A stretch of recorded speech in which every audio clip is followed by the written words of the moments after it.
पर देखिए important reaction है रोजेमुंड अभिक्रिया। अभी तक ये इंपॉर्टेंट 2 रिएक्शन आप लोगों को करा चुका हूं, वे नहीं देखे तो जाकर प्लेलिस्ट में देख लेना है। यहाँ पर ये तीसरा रिएक्शन है रोजेमुंड अभिक्रिया, और एग्जाम से पहले आप लोगों को टोटल 40 रिएक्शन कराएंगे और 100% है कि इसी में से रिएक्शन आप लोग को सब्जेक्टिव प्लस ऑब्जेक्टिव क्वेश्चन इसको देखने को आप लोग को मिलेंगे।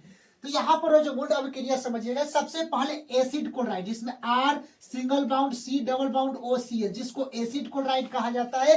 जब एसिड क्लोराइड को प्लस H2 के साथ अभिक्रिया कराते हैं किसके प्रेजेंटिंग में, तो पैल्डियम तथा BaSO4 यानी पैल्डियम तथा बेरिलियम सल्फेट के उपस्थिति में कराते हैं, तो यहाँ पर एल्डिहाइड प्राप्त होता है, हाइड्रोक्लोरिक अम्ल क्या होता है, बाहर निकलता है।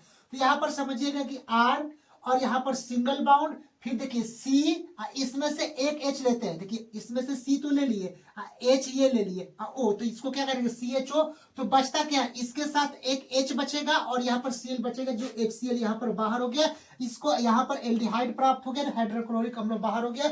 इसी को रोजेमुंड अभिक्रिया कहा जाता है। एग्जाम्स में रोजेमुंड अभिक्रिया क्या है तो आप लोग क्या बोलेंगे, जब एसिड क्लोराइड की अभिक्रिया H2 के साथ कराई जाती है पैल्डियम तथा बेरिलियम सल्फेट की उपस्थिति में, तो एल्डिहाइड तथा HCl यहाँ पर बाहर निकलता है और एल्डिहाइड प्राप्त होता है। इसको लिख देंगे। ये आप लोगों को 5 नंबर में क्वेश्चंस पूछेंगे। अगर ऑब्जेक्टिव क्वेश्चन पूछेंगे तो ये रिएक्शंस दे देंगे और पूछेंगे कि कौन से रिएक्शन है, रोजेमुंड अभिक्रिया है, क्लेमेंसन अभिक्रिया है, सेंडमायर अभिक्रिया है, कि इनमें से कोई नहीं।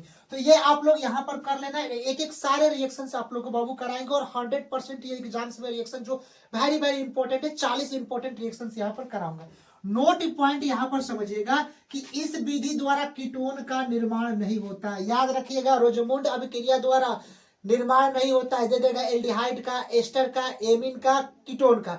तो यहां पर याद रखना है कि इस विधि द्वारा कीटोन का निर्माण नहीं होता, यानी रोजेमुंड अभिक्रिया द्वारा कीटोन का निर्माण नहीं होता है। उसके बाद देखिए बेरिलियम सल्फेट जो BaSO4 होता है बाबू, ये जो उत्प्रेरक होता है, जो उपस्थिति में होता है, वो बीज के रूप में कार्य करता है, जहर के रूप में कार्य करता है। कौन, बेरिलियम सल्फेट। तो ये आप लोगों को रोजेमुंड अभिक्रिया का परिचय आप लोग को दे दिया और 100% है। और ये पूरे अच्छे से और रिएक्शन करने तो मेरे इंस्टाग्राम आप लोग को यहाँ पर ID पर दे देंगे, पूरे रिएक्शंस का फ्लो चार्ट उसमें भी आप लोग को सेव हो जाएगा।